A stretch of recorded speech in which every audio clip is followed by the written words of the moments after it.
Bon, aujourd'hui nous sommes le mardi 21 octobre 2025 et l'on se retrouve pour les chroniques de mars, ta guidance professionnelle. Cette semaine, j'ai effectué mon tirage avec l'oracle des miroirs de Dimitri d'Alfange d'Uvril. La première carte que j'ai tirée est celle de la santé.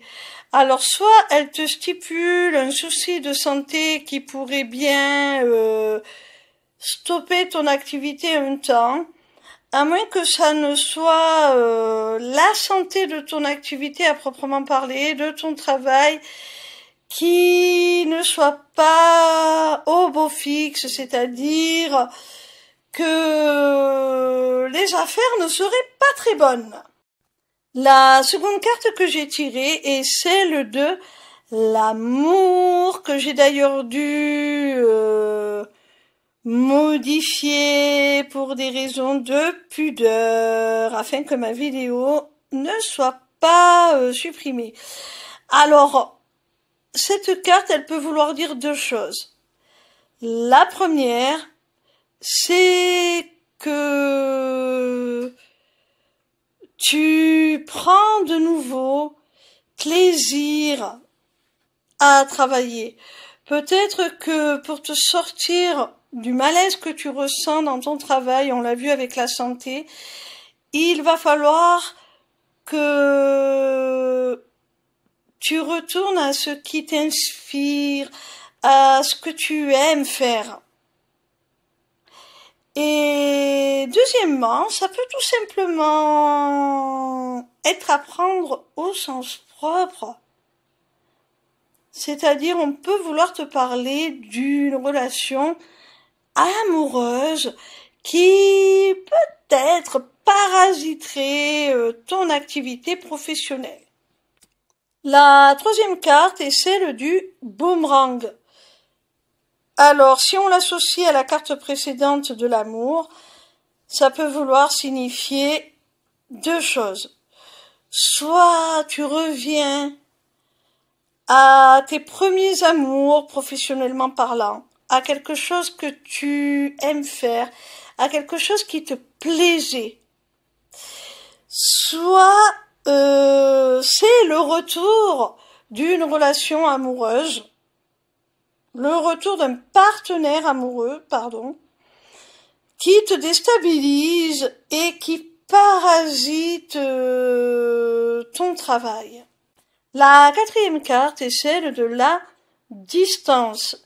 Alors, soit tu changes ta manière de travailler ou tu changes carrément d'orientation pour revenir à quelque chose de plus authentique, pour revenir à l'amour de ce que tu fais, y trouver plus de sens. Et quand je dis revenir, c'est parce que c'est quelque chose que tu as déjà pratiqué. C'est quelque chose dont tu as déjà fait l'expérience.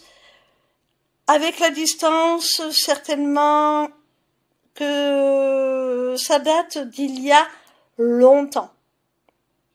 Soit si on reste sur l'idée d'un retour de quelqu'un du passé, d'un partenaire amoureux, on te dit que c'est quelqu'un qui revient après une longue période d'absence ou qui s'était éloigné, peut-être même géographiquement, et qui là revient comme le boomerang l'indique. Et ce retour dans ta vie de cette personne te déstabilise sur le plan professionnel. La cinquième et dernière carte est celle de l'examen. Je pense que, au vu de l'ensemble de cette guidance, on te parle d'examen de conscience. Il va falloir que tu sois au clair avec toi-même.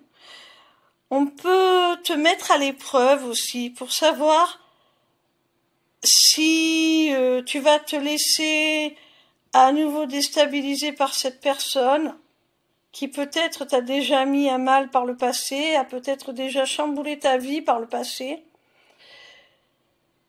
où on te demande aussi peut-être, dans le deuxième cas de figure, de bien réfléchir à ce que tu veux, à la manière dont tu souhaites pratiquer ton activité, à l'activité tout court que tu souhaites pratiquer. Peut-être qu'il est nécessaire de revenir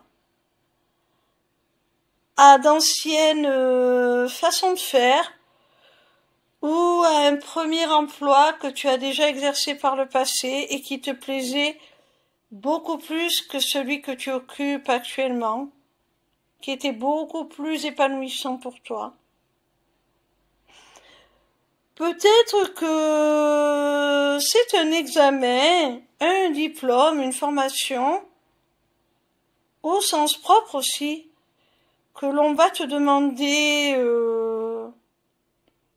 de passer pour pouvoir changer de voie, te réorienter afin de pouvoir te lancer dans le métier que tu aimes et que tu avais laissé de côté dans une voie de garage quelque part, et là tu y reviens.